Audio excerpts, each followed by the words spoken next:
ஆனால் எவ்வளோ வருஷமாக நாங்கள் பேசிக்கிட்டு இருக்கோம். அப்பப்போ சண்டை போட்டுப்போம், மறுபடியும் கை கோத்துப்போம். இது வந்து நேற்று ப்ரெஸ்ஸில் நான் ஒரு இன்டர்வியூ எடுக்கும்போது கூட கேட்டாங்க, சார் அவரோட 10 படம் பண்ணிட்டீங்களா? 10 படம் என்னென்ன படம் எல்லா படம் லிஸ்ட்லாம் கேட்டேன். சார் உங்களுக்குள்ளே அது எந்த பிரச்சனையும் வரும், ஆனால் வராது அப்படின்ற மாதிரி சொல்லுவேன்.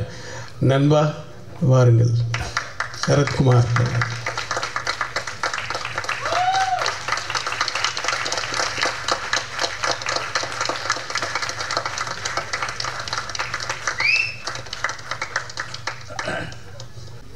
எனக்கு வந்து இங்கே வந்தாலே நான் இமோஷனல் ஆகிடுவேன். அதனால தான் என்னை கூப்பிடாமல் இருக்கிறதே நல்லது. Because I got my love and affection to both Vikraman and Ravikumar.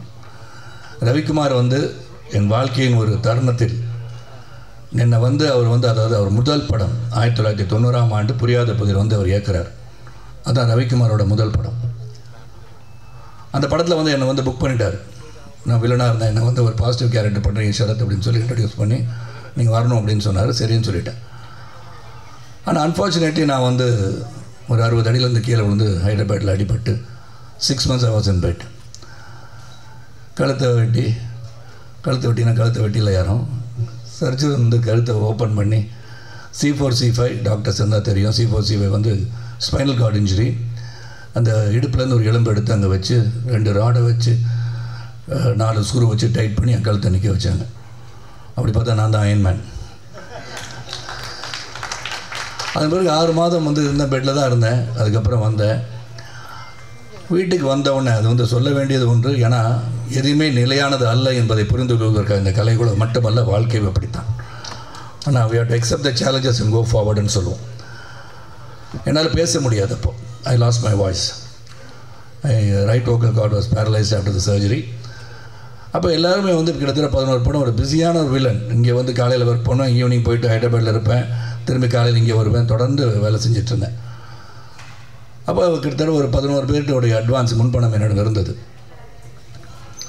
அதில் ரவிக்குமார் வந்து வந்தார் என்னை பார்க்க. அப்போ வந்து பேச முடியாதனால் எழுதி தங்களுடைய முன்பணத்தை திரும்ப பெற வந்திருக்கிறீங்களான்னு கேட்குறேன். இல்லை நீங்கள் நடிக்கிறீங்கன்னார். நான் அப்போ வந்து ரொம்ப வெயிட்லாம் ரொம்ப 20 கிலோ குறைஞ்சி அவர் எதிர்பார்த்த சரத்குமார் அந்த படத்துக்கு கிடைக்க மாட்டான்றது அவருக்கு தெரியும்.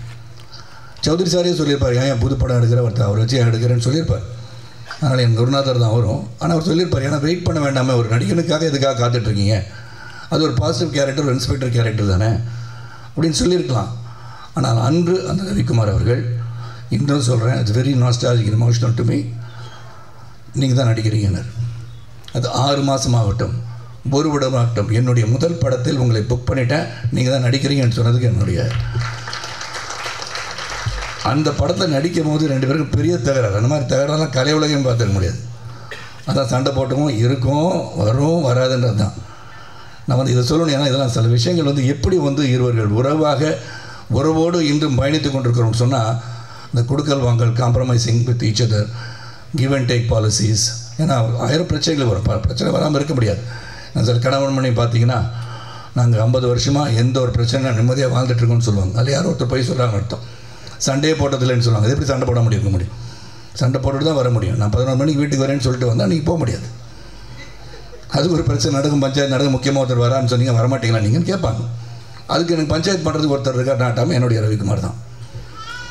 ஸோ எனக்கு வந்து இப்படி வந்து அந்த நான் புரியாத பதற்கு வந்து வந்தேன்.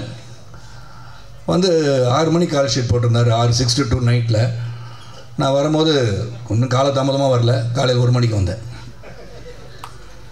அவர் போச்சு இல்லையா அப்படின்ட்டார். நான் அவரை போச்சு இல்லையா அப்படின்னு நான் சொல்லிட்டேன். 2 பேருக்கும் பெரிய மோதல். அப்போ தான் பார்த்தா கனல் நடுவில் இருந்து, சார் படத்தை முடிச்சிடலாம் சார், நீங்கள் இப்படி போங்க, நீங்கள் அப்படி போங்க, முடிஞ்ச பிறகு நடந்தது தான் சுவாரஸ்யம். அதுதான் அன்பு, பாசம். வாங்க ஏறுங்க, வண்டியில் இருங்க, பேசிட்டே போகலான்ட்டார்.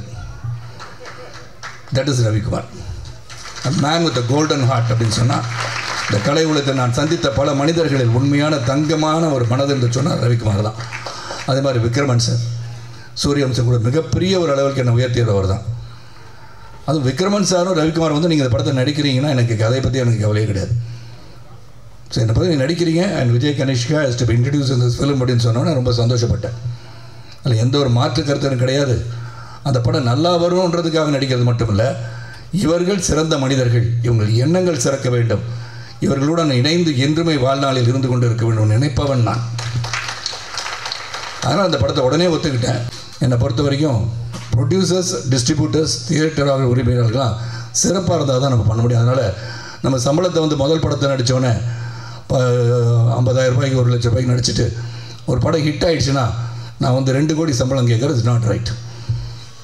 கொடுக்குறவங்களும் அதை கொடுக்காமல் இருக்கிறது நல்லதுன்னு நான் அந்த இதில் சொல்லுவேன். பிகாஸ் தட் இஸ் நாட், அது வந்து அதுதான் அளவுகோல் கிடையாது. தட் இஸ் நாட் தி என்ன சொல்ல, அதுதான் வந்து இலக்குன்னு சொல்ல முடியாது. அந்த படம் எதுக்காக ஓடிச்சுன்னு பார்க்கணும். சரத்குமார் வந்து நாட்டாமை ஹிட் ஆகிடுச்சு, சமுதிரம் ஹிட் ஆகிடுச்சு, சூரியன் ஹிட் ஆச்சுன்னா சரத்குமாருக்காக மட்டுமே ஹிட் ஆச்சுன்னோ, இட் இஸ் பிஹைண்ட் இருக்க இயக்குனர், அவர் கதை, அப்புறம் அது வந்து the way it was narrated, cameraman, everybody's team work அது. அதனால் நம்ம வந்து பேலன்ஸ்டாக எல்லோரும் இந்த கலை உலகம் சிறப்பாக பயணிக்க வேண்டும் என்று சொன்னால் நாம் வந்து திங்கிங்கில் எதை எப்படி பண்ணணும் ஒரு குழு அமைச்சு எவ்ரிபடி ஷுட் மேக் மணி. அதுதானே பிரதானம். Economically growth. இந்த எக்கனாமிக் க்ரோத் எப்போ வரும்னா நாம் சிந்தித்து பட்ஜெட் பண்ணி அதுக்குள்ளே படம் பண்ணால் தான் திரையரங்குக்கு மக்களும் வருவார்கள். அதை பார்க்கணும். Sathya, hats off to you. Sathya போயிட்டாரா? மேலே மாடிக்கு வந்துட்டாங்க. கீழே வந்து மேலே பற்றி உங்களுக்கு ப்ரமோஷன் அடிச்சிருச்சு. அதனால் சத்யாவோட மியூசிக் பற்றி சொல்லணும்னு தேவை கிடையாது. Is going to be one of the topmost music directors in future years to come and wish you all the best. நான் வந்து ஒரு 12 மணிக்கு ஒரு மீட்டிங் போகிறனால நான் வந்து உங்களை விட்டு பிரிந்து செல்ல வேண்டிய காலம் வந்திருக்கு இப்போ இந்த நேரத்தில். அதனால் ஐ தேங்க் ரவிக்குமார், விக்ரமன், இந்த entire team for even having thought of me. Sarath சாரை போய் கேட்கலான்னு நினச்சதே எனக்கு பெரிய பெருமை தான். ஏன்னா நம்பிக்கை மேலே வச்சுருக்க நம்பிக்கை, அந்த நம்பிக்கை இந்த திரைப்படத்திற்கு வீண் போகாது. It will be one among the hit list and it will be a hit.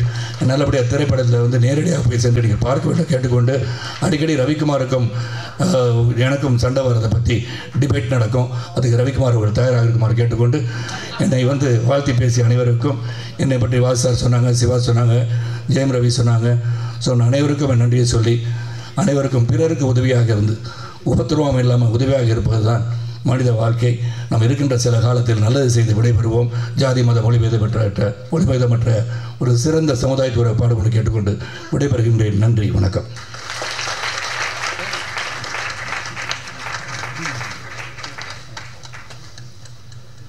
நன்றி. 150 வருஷம் வாழப்போகிற சரத்குமார் சாரோட நானும் கடைசி வரைக்கும் நின்று போராடணும், சண்டை போடணும், நட்பாக இருக்கணும்னு ஆசைப்பட்றேன். இப்போது